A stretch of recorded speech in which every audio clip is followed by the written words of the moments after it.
understand the layout that we have to work with in Microsoft Excel. As you use Excel, you'll notice that there are tabs across the top of the screen. Generally, you'll start on the Home tab, but we also have the Insert tab, Page Layout tab, Data tab, etc. Whenever you click a tab, the tool buttons that you have here below change. And this part of the layout is called the ribbon. So if I click the Formulas tab, I get the Formulas ribbon. If I click the View tab, the ribbon completely changes. Now I have the View ribbon. And each ribbon is divided up into groups. You can see the groups are separated by lines. So I have a Charts group, I have a Tours group, a Comments group, a Tables group, etc. Now, not all of the options can fit in such a small group. For example, my Charts group is not big enough to hold all of the options. So some of the groups have what I call a launch button, or sometimes it's called a dialog launcher, but I'll just call it a launch button. Not all of the groups have these launch buttons, but if you click on a launch button, it'll open up with even more options than could normally fit in the space provided on the ribbon. In addition to the tabs, the ribbons, and the groups, and the launch buttons, we also have some other layout features that you really need to know. Over here on the right, we have a scroll bar that you can use to move down your spreadsheet and up the spreadsheet. We also have a horizontal scroll bar. Underneath that, we have a zoom slider. If I slide this to the right, I zoom in on the spreadsheet. If I slide it to the left, I zoom out on the spreadsheet. Doing this does not change the data at all. It just zooms in or out. I have some view buttons here in the lower right corner. I can go to Page Break Preview or the Page Layout View, but most Excel users spend most of their time in Normal View. Here in the upper left, we have what's called the name box. Whenever you click on a cell, you can look in the name box to see the description of that cell or the name for that cell. And later, you'll learn that this name box can do even more for you. Here at the top of my Excel layout, I have the Quick Access toolbar, and I have customized this. Yours may look different, but this gives me quick access to some of the most commonly used features in Microsoft Excel, my Save button, an Undo button, Auto Sum, and more. Here's my title for this spreadsheet. Over here, I have my Close button. It looks like an X. If I click that, the spreadsheet will close. And then finally, here I have a very special bar called the Formula bar. In many cases, this is where you'll go to enter formulas into Microsoft Excel. So now that you know about the anatomy of a spreadsheet and also the layout in Microsoft Excel, you are completely ready to begin learning to use Excel. At this point, I'm going to click File and Save.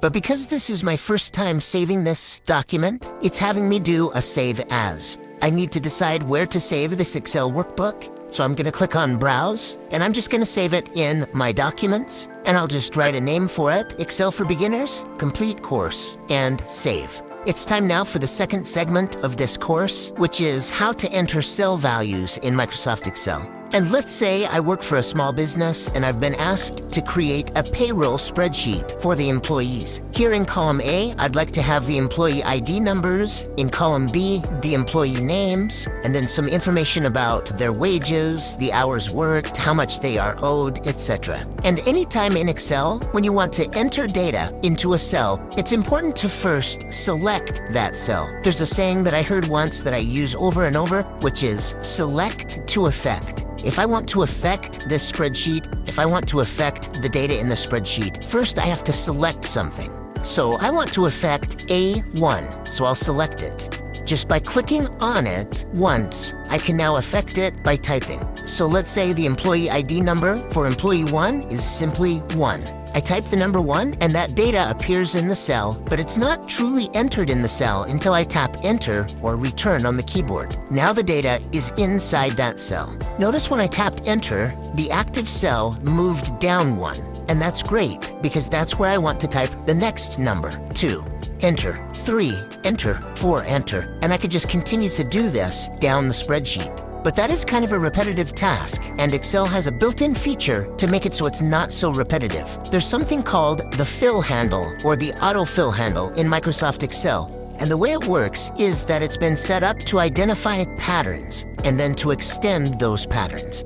So I want to show Excel the pattern that is developing here. The pattern is adding 1 to the previous number. So 1, 2, 3, 4. The pattern is clear. I'm just adding 1. So if I click and drag to select that range, A1 through A4, the pattern should be clear. Now I'm gonna zoom in a little bit so you can see this a little better, but if you look in the lower right corner of this range that I've selected, you'll see a little green square. That's what we call the autofill handle or the fill handle. If I put my mouse pointer directly on that little green square, notice that the mouse pointer becomes a black plus sign. Now if I click and hold the click, I can drag down the spreadsheet. I'm gonna go all the way to 70, and then I can release the mouse button, and look what it does. Excel automatically extended the pattern that I showed it. Next, I'm gonna click on cell B1 because I want to affect that cell. And I'll type the name of the first employee, and then I'll tap enter, and again, the active cell moves down the spreadsheet. I can type the next employee name, and I'm just gonna use first names so that this goes faster, and the third name. Now you'll notice I misspelled one of the names. This is supposed to be James, not Jams. So this gives me the opportunity to teach you a very important concept in Microsoft Excel, and that is the difference between clicking on a cell and clicking in a cell. When you click on a cell once, the whole cell is selected. So if I click on Jams and I try to fix this so that it says James, the first letter I type will erase whatever the contents of that cell already is. So that's what happens when you click on a cell and type. It erases everything that's already there. Well, what if I've got 5 or 6 words in this cell and only one word is misspelled? I don't want to have to retype all of it. So instead of clicking on the cell, I'm going to double click on the cell,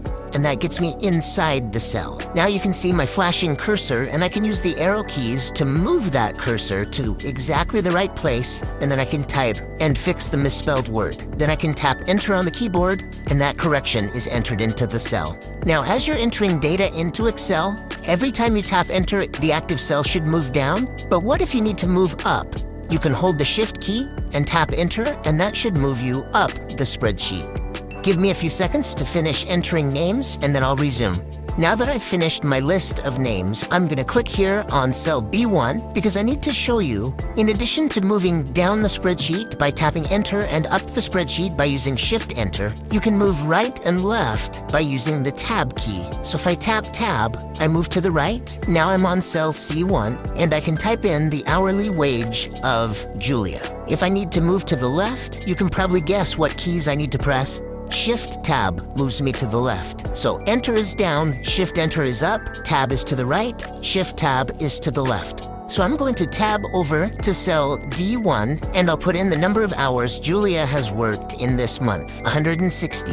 I'll tab over. The next thing we need to learn about entering cell values in Excel is how to clear and copy cell contents. So we've already looked at how to edit them by double-clicking, but what if you just need to copy the contents of one cell to another cell? You can click on a cell, or even a range if you prefer, and then hold the Control key and tap C to copy. Now there are other ways to do this. You could go to the Home tab, and you could click this button here to copy the contents of cell C1 in this case. It's also possible to right-click, copy, but in most cases, simply using Control C to copy and Control V to paste is going to be your fastest way to copy-paste. So I could just keep pasting in the number 15 in each of these cells, but remember, we have a tool called the autofill handle, and it's great to avoid the repetitive entering of data. So now, with just cell C5 selected, what is the pattern that the autofill handle is going to see? The only pattern I'm showing it is one number. If I click on the autofill handle and pull down the spreadsheet all the way down to the bottom, it's going to extend that pattern of just the number 15, and it basically copies that same number all the way down the page. So that's a shortcut that we can use. But what if this number isn't accurate for all of these employees? Maybe Amelia is making more than $15 an hour.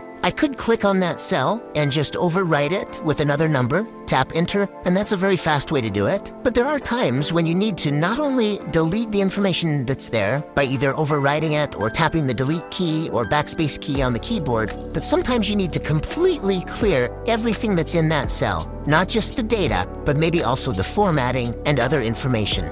You can do that a couple of different ways. One is to right-click on the cell and choose Clear Contents, but one of my favorite ways is to select the cell or range of cells, and then go up here to the Home tab. On the Home ribbon in the Editing group, we have this button. And if you click the arrow next to the button, you can clear all or just clear the formats, contents, hyperlinks, etc. I'll click Clear All, and everything is completely wiped clean out of that range. I'll hold Control and Tab Z to undo that, but it's important that you know about that feature. Now, as I'm building this spreadsheet, I'm realizing it's going to be hard for me to remember exactly what each of these columns of data represents. 15 what, 16 what, 160 what. I should have put in column titles or headings. So let's look at how to insert